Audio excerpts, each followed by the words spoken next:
Hello everyone. Now today we are going to see some example based on our stress, strain and changing the length. So before we going to see example, first of all we saw what is stress, what is strain and what is changing the length. So what is stress? To resistant force per unit area is called stress. Stress is force upon area. Sigma is equal to P by A. The unit of stress is equal to Newton per mm square. Now next, what is strain? તો પદાર્થની એકમ લંબાઈમાં થતા ફેરફારને strain કહે છે. બરાબર. Change in length upon original length, ratio between change in length and original length, it is called strain. E equal to delta L upon L. So next, what is Hooke's law? Hooke's law કોને કહેવાય છે? તો સ્થિતિસ્થાપકતાની હદમાં stress અને strain એકબીજાને સમપ્રમાણમાં હોય છે. Stress proportional to strain, sigma proportional to epsilon. So E equal to capital E into epsilon. So E become stress upon strain. So it is called modulus of elasticity or Young modulus. So modulus of elasticity is equal to direct stress upon direct strain. The unit of Young modulus of elasticity is Newton per mm square. So here some example related to stress, strain and Young modulus. So our first example is that કે 1.5 મીટરની લંબાઈ અને 12 mm વ્યાસવાળા એક પોલાદ સળિયા ઉપર 30 કિલોન્યુટનનું અક્ષીય તાણ બળ લાગે છે. સળિયામાં ઉત્પન્ન થતું પ્રતિબળ, વિકાર અને લંબાઈમાં થતો વધારો શોધો. બરાબર. કે સપોઝ આપણી પાસે કોઈ પોલાદ સળિયો છે, બરાબર છે, સ્ટીલ રોડ, બરાબર છે, એની લંબાઈ છે 1.5 મીટર. તો ફર્સ્ટ ઓફ ઓલ આપણે શું કરવાનું છે કે ફિગર ડ્રો કરવાની છે. બરાબર.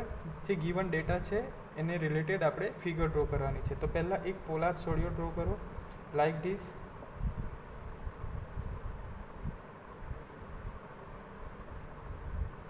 બરાબર છે. એની લંબાઈ કેટલી છે? સળિયાની લંબાઈ 1.5 મીટર. બરાબર છે. 12 mm વ્યાસવાળા. બરાબર છે. ડાયામીટર કેટલું છે? વ્યાસ એટલે diameter. Diameter is equal two 12 mm. બરાબર છે. હવે શું છે નેક્સ્ટ? 30 કિલોન્યુટનનું અક્ષીય તાણ બળ લાગે છે. બરાબર છે. તો આપણે એ તાણ બળ દર્શાવીશું અક્ષીય તાણ બળ. બરાબર છે. આનું શું કહેવાય છે? અક્ષીસ. બરાબર. એના પર શું લાગે છે? તાણ બળ કેટલું લાગે છે? 30 કિલો ન્યૂટન. બરાબર. તો સળિયામાં ઉત્પન્ન થતું પ્રતિબળ, બરાબર, એટલે કે સ્ટ્રેસ, ધેન સ્ટ્રેન એન્ડ લંબાઈમાં થતો ફેરફાર. બરાબર. આ ત્રણ વસ્તુ આપણે ફાઇન્ડ કરવાનું છે. અને ઈની વેલ્યુ આપણને આપી દીધી છે યંગ મોડ્યુલસની 2×10⁵ newton per mm square. So first of all we know that કે સ્ટ્રેસનું ફોર્મ્યુલા શું છે? Resisting force per unit area. બરાબર છે. Force upon area. બરાબર છે. તો sigma is equal to P upon A. બરાબર છે. તો હવે પીની વેલ્યુ આપણને આપી દીધી છે. કેટલી આપી છે? 30 kilonewton. P is equal two 30 kilonewton. બરાબર. તો કિલોન્યુટનને આપણે ન્યૂટનમાં કન્વર્ટ કરીશું. સો 30×10⁵. બરાબર છે. ચાલો હવે આપણે શું ફાઇન્ડ કરવાનું છે? એરિયા ફાઇન્ડ કરવાનું છે. બરાબર. તો એરિયા આપણે કઈ રીતે ફાઇન્ડ કરશું કે આપણને કેવો રોડ આપ્યો છે?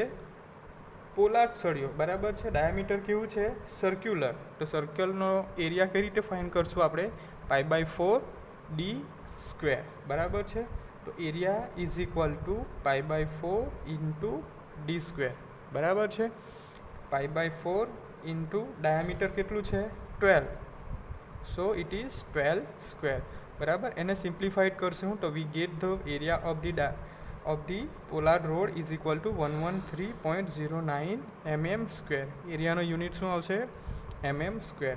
બરાબર. તો આપણને પીની વેલ્યુ મળી ગઈ, એરિયાની વેલ્યુ મળી ગઈ. બરાબર. આ બે વેલ્યુ આપણે પુટ કરશું તો શું મળશે? P/A is equal two 30×10³ / 113.09. So simplified it and we get the value of stress is equal to 265.27 newton per mm square. બરાબર, એક વેલ્યુ મળી ગઈ સિગ્મા સ્ટ્રેસ મળી ગયું. નાવ સેકન્ડ આપણે શું ફાઇન્ડ કરવાનું છે? વિકાર. વિકાર અને કે સ્ટ્રેન. તો સ્ટ્રેન કઈ રીતે ફાઇન્ડ કરશું? સ્ટ્રેન કઈ રીતે ફાઇન્ડ કરશું? So first of all we know that Young modulus E is equal to stress divided by strain. બરાબર છે, this is young modulus. young modulus બરાબર છે. આપણને ખબર છે આ હુક્સ લો, સ્ટ્રેસ અપન સ્ટ્રેન. બરાબર છે. તો આપણે શું ફાઇન્ડ કરવાનું છે? સ્ટ્રેન ફાઇન્ડ કરીશું.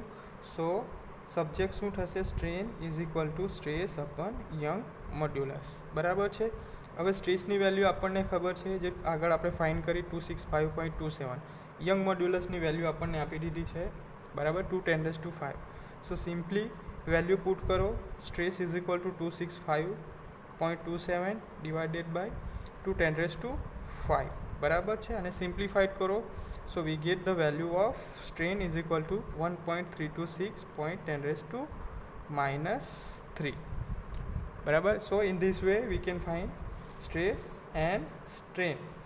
Now third is delta L. બરાબર, change in length.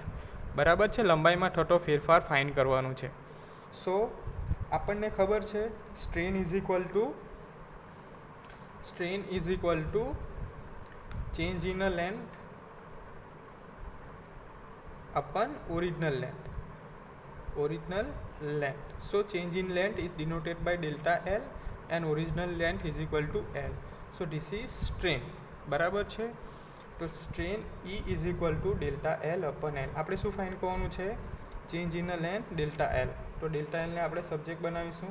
So delta L equal to strain into L. બરાબર છે. તો strain is equal to delta L upon L. સો delta L become strain into L.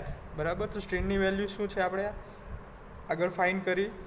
Strain is equal to 1.326 multiply by લંબાઈ કેટલી છે? 1.5. બરાબર છે. આ શેમાં આપી છે? મીટરમાં. બરાબર, એને કન્વર્ટ કરીશું આપણે એમએમમાં. So it's 1500 mm. So simplified it તો શું મળશે આપણને? 1.989 mm. સો ડેલ્ટા એલની વેલ્યુ મળશે આપણને 1.989. So it is near to 2 mm. બરાબર છે. તો કેટલો લંબાઈમાં વધારો થયો? 2 mm. કે સપોઝ કે આપણી પાસે કોઈ રોડ છે લાઈક ધીસ. બરાબર છે. આ ફિગર આપણે આગળ ડ્રો કરી છે. એના પર 30 કિલોન્યૂટનનું અક્ષીય તાણ બળ લાગે છે. બરાબર. તો એ અક્ષીય બળના લીધે લંબાઈમાં કેટલો વધારો થશે? બરાબર, આ લંબાઈમાં ડેલ્ટા એલ કેટલો વધારો થશે? 2 mm. બરાબર છે. સો in this way we can find stress, strain and change in length. ચાલો નેક્સ્ટ એક્ઝામ્પલ છે કે એક સળિયાનો વ્યાસ 24 mm. બરાબર છે. એક સળિયો આપ્યો છે, એનો વ્યાસ કેટલો છે? 24 mm અને લંબાઈ 2.0 મીટર. બરાબર. તેના પર 40 કિલોન્યૂટનનું અક્ષીય ખેંચાણ બળ લાગે છે. તો તેની લંબાઈમાં 0.5 mm વધારો થતો હોય તો સળિયામાં ઉત્પન્ન થતું પ્રતિબળ અને સ્થિતિસ્થાપકતા માપાંક શોધો. So first of all given data क्या है? P is equal to 40 kilonewton, L is equal to 2 metre. So it's become 2000 mm. તો સૌથી પહેલાં શું કરવાનું છે? ફિગર ડ્રો કરો. બરાબર, એક સળિયો છે આપણી પાસે. બરાબર, સળિયો લાઈક ધીસ. બરાબર છે. કેટલું ડાયામીટર છે એનું? Is this 24 mm. લંબાઈ કેટલી છે? 2 મીટર. તેના પર 40 કિલોન્યૂટનનું ખેંચાણ બળ લાગે છે. સળિયો શું થશે? ખેંચાશે. કેટલું બળ લાગે છે? 40 કિલોન્યૂટન. તો તેની લંબાઈમાં કેટલો વધારો થાય છે?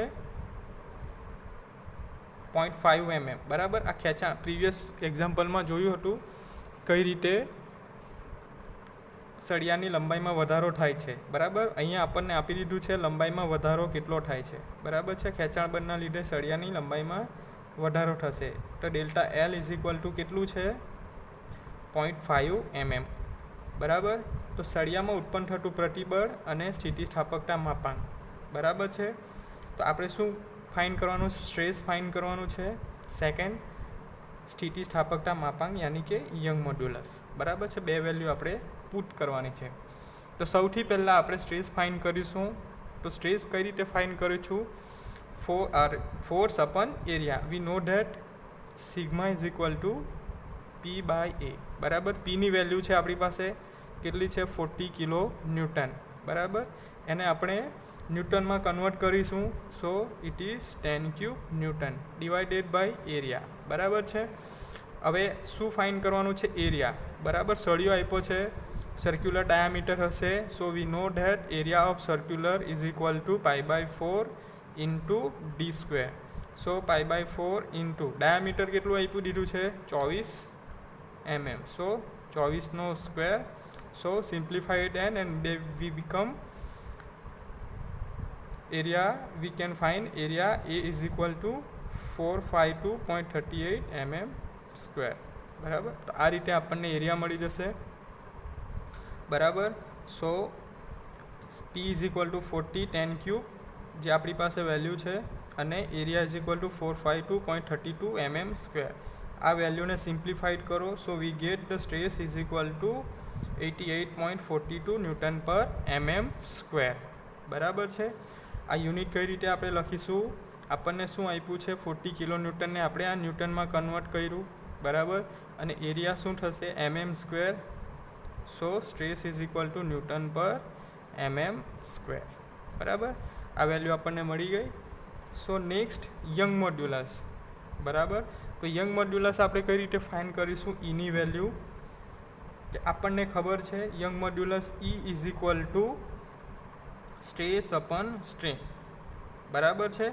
તો આપણી પાસે સ્ટ્રેસની વેલ્યુ છે, આપણે આગળ ફાઇન્ડ કરી, બરાબર છે. હવે આપણે શું ફાઇન્ડ કરવાનું છે? સ્ટ્રેન. તો સ્ટ્રેન કઈ રીતે ફાઇન્ડ કરીશું? તો સ્ટ્રેન ઇઝ ડિફાઇનેડ કે change in the length, ratio between change in the length upon original length, delta L upon L. So આપણી પાસે ડેલ્ટા એલ પણ છે, બરાબર છે. ડેલ્ટા એલ કેટલી આપી છે? 0.5, બરાબર છે. લંબાઈમાં કેટલો વધારો થાય છે? 0.5 mm divided by total length કેટલી આપી છે? 2 મીટર, એટલે શું થશે? 2000, બરાબર છે. તો આપણે એને સિમ્પ્લિફાઈડ કરો તો આપણને સ્ટ્રેનની વેલ્યુ મળી જશે 2.5 10⁻⁴, બરાબર.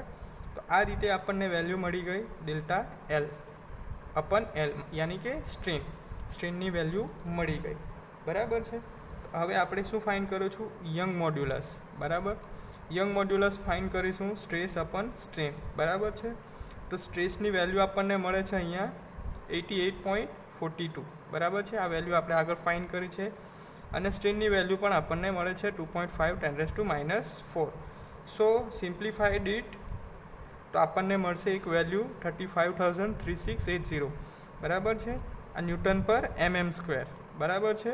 તો આપણને યંગ મોડ્યુલસનું વેલ્યુ મળશે 353.68 10³ ન્યૂટન પર mm સ્ક્વેર, બરાબર. સો આ રીતે આપણે